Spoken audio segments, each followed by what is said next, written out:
បាទមីស៊ូដល់បងប្អូនប្រិយមិត្តជាទីគោរពបាទថ្ងៃនេះដែរជានីតិបង្ហាញពី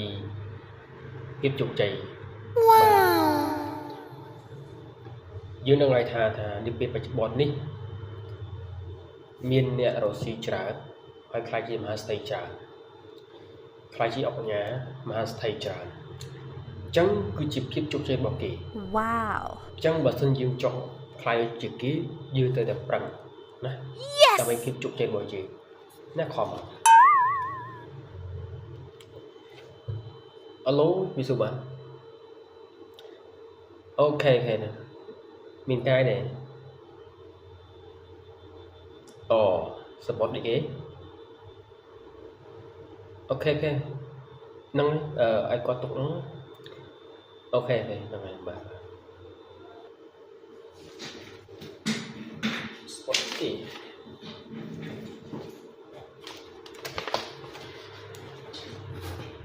គង់តែបង្ហាញពីភាពជោគជ័យហើយកូនចៅគាត់ផ្ញើសពតមកអីគេ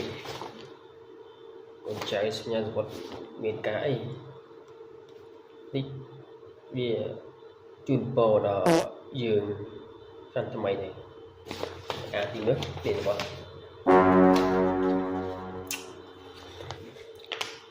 ជំរាបជូនលោកប្រធាន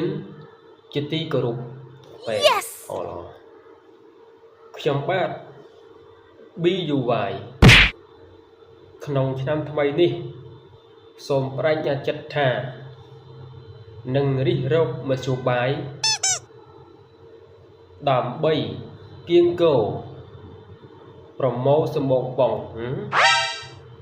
និងក្រវល់កំប៉ុងហើយតែអញ្ចឹងអីគេដោយមួយផ្នែក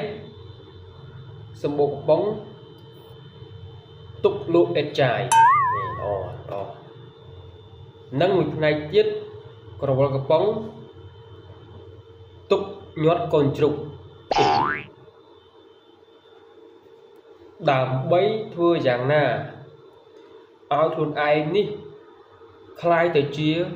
មហាស្ថិពិភពលោកអូចៅលឿនទៅ